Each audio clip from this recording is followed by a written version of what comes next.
December 1917. America's war effort faces crisis. Despite factories producing and ships waiting, competing railroads create a bottleneck that endangers the entire Allied cause. Treasury Secretary McAdoo witnesses the paralysis firsthand.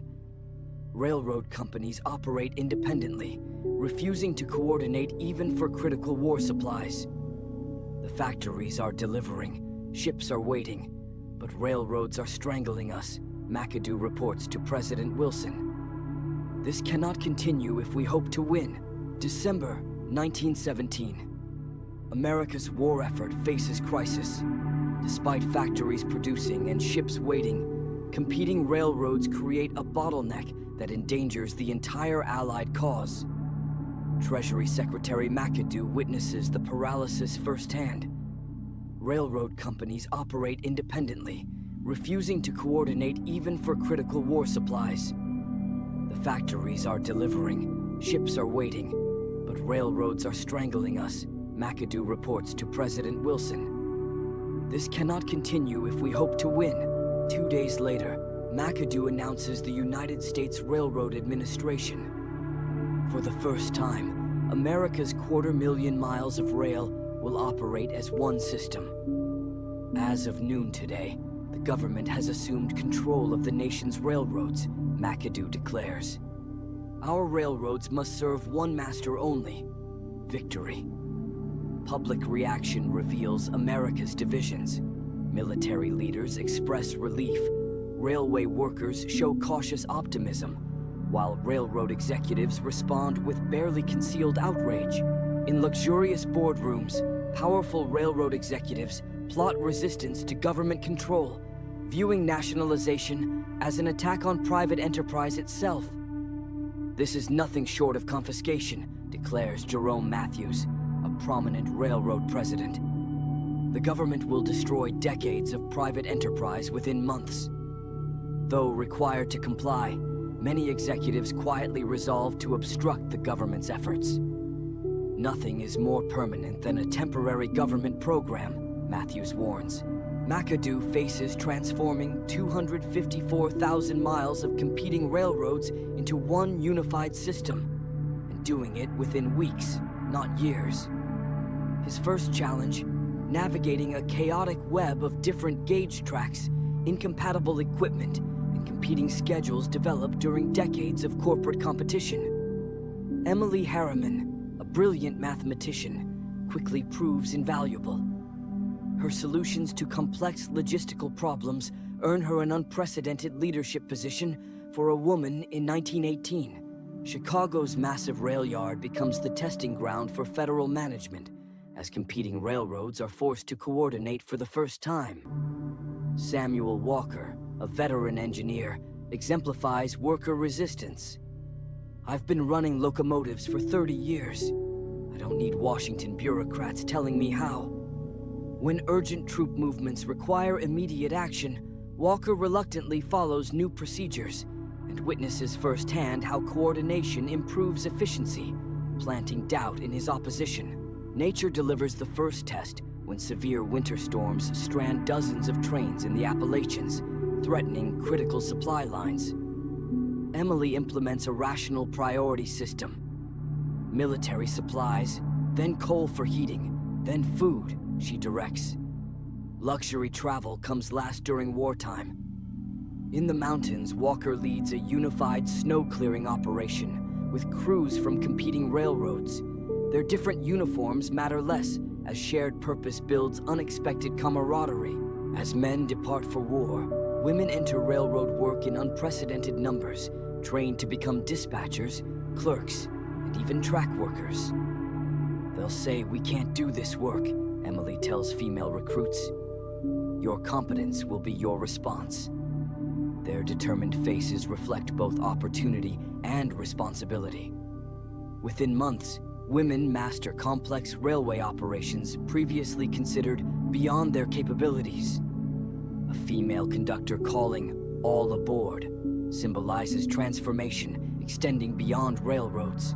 McAdoo confronts staggering pre-nationalization inefficiency.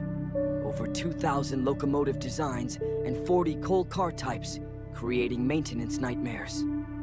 Walker's expertise proves valuable in developing standardized designs. His initial skepticism yields to approval. These will work. They're not fancy, but they're practical.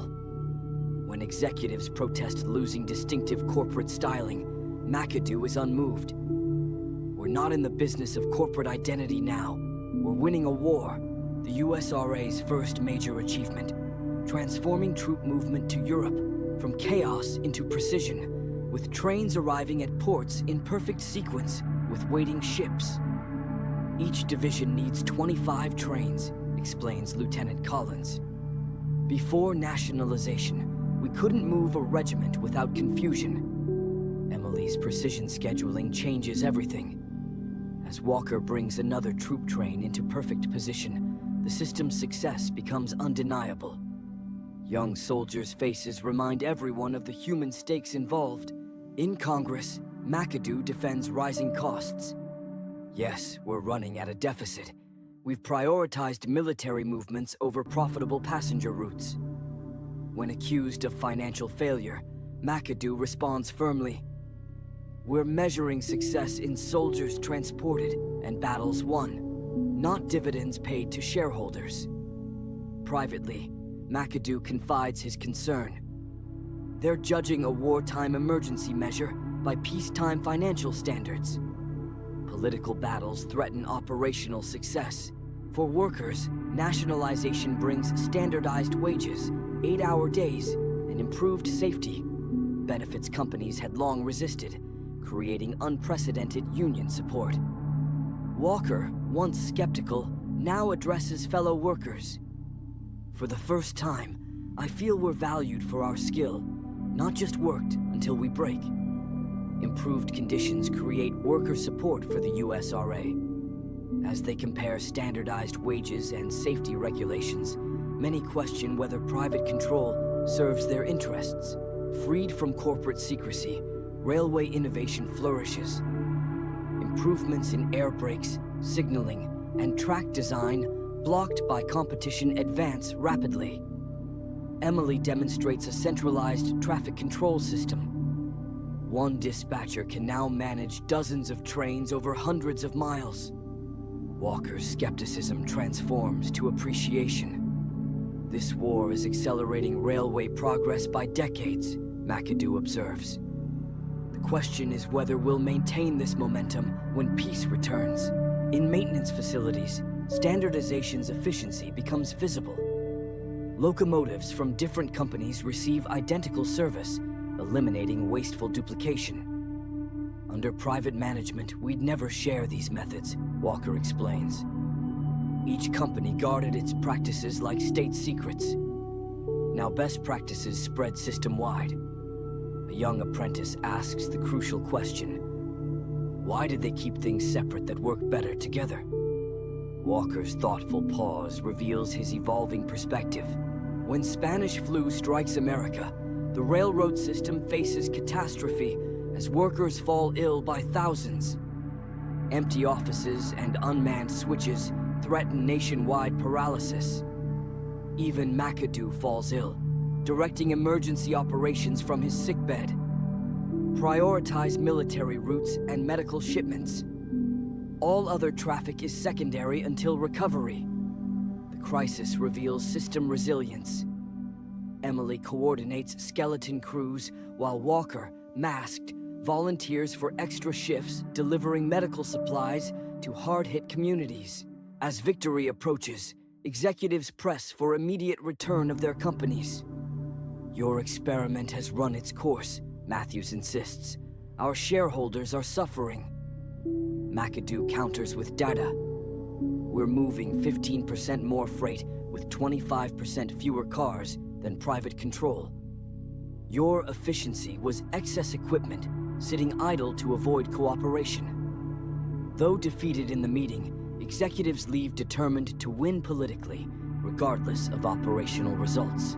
Their Washington influence will ultimately prove decisive. When armistice news arrives November 11th, Spontaneous celebration erupts across USRA facilities. The system that moved America's army to victory has fulfilled its mission. Throughout the network, workers sound locomotive whistles in jubilation and post victory signs. The unified system that helped win the war shares in triumph. Emily's quiet question captures underlying uncertainty. Does this mean we go back to competing companies?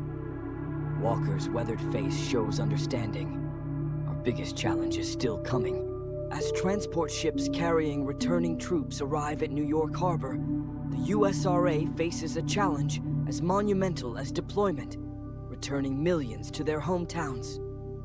Emily's innovative scheduling system proves its worth. We can get every soldier to their hometown, not just the nearest major city. Her routes reach America's smallest towns. Walker's locomotive, decorated with "Welcome Home" banners, leads the first ceremonial troop train inland. His whistle signals America's largest peacetime transportation operation. A devastating winter threatens coal supplies nationwide, testing whether the unified system responds to domestic crisis as effectively as military demands. Walker battles through blizzard conditions, his experienced hands guiding his locomotive through snowdrifts to reach communities facing freezing temperatures. Before nationalization, this town would have been at one company's mercy, Walker explains as coal arrives. Now they're a national priority. Human needs trump corporate boundaries. The battle over railroad's future intensifies in Congress. Railroad executives, union representatives, and USRA officials present competing visions for post-war transportation. McAdoo advocates a middle path. The lesson isn't that government should permanently operate railroads, but that national interest requires coordination beyond unrestricted competition. Emily and Walker watch as political forces, not operational results, determine their system's fate. The decision affects not just ownership, but thousands of railway workers. As private control becomes inevitable, McAdoo's team develops transition plans designed to preserve valuable innovations within a restored private system. Emily focuses on salvaging key efficiencies. If we maintain even half these improvements, the system will be dramatically better than before the war. Walker works to standardize maintenance. The companies will want their old ways, but workers have seen better methods. The challenge, preserving advances against corporate reversion. For women who proved their capabilities, peace brings displacement threats as returning soldiers reclaim positions and traditional gender roles reassert themselves. They're calling our essential work temporary duty now, a female dispatcher notes bitterly. Skills that kept transport functioning during crisis become emergency measures. Emily counsels strategic resistance. Document your efficiency records. Make yourselves indispensable through expertise they cannot easily replace. Many will lose positions regardless. President Wilson prepares for railroads' return to private hands. Though the USRA achieved its wartime objectives, political momentum for return to normalcy proves irresistible. History will show the Railroad Administration saved the Allied cause, Wilson acknowledges. But America isn't ready for permanent government operation of industry. The Transportation Act represents McAdoo's final effort to preserve coordination while returning financial control. This compromise preserves innovations while respecting private ownership. The once bustling headquarters empties as March 1st approaches. Workers pack files, remove emblems, and prepare to disband the organization that unified railroads for 26 months. Emily oversees the orderly transition, her professionalism intact despite the impending dissolution. Many female colleagues have already departed to domestic roles or lower positions. Was it worth it just to dismantle everything now? Walker asks. Emily responds, "We moved an army overseas. We brought them home. We showed what's possible with common purpose." March 1st, 1920. A ceremony at Union Station marks railroads' return to private control. Executives reclaim companies with satisfaction, while workers watch uncertainly. They'll undo some changes, Walker observes, but not all. You can't unknow efficiency once you've seen it work. Their expressions show acceptance of incomplete victory. Though the USRA vanishes, its legacy endures. Standardized equipment, consolidated terminals, improved labor practices, and USRA locomotives operating for decades. Reminders of how government intervention permanently transformed American transportation.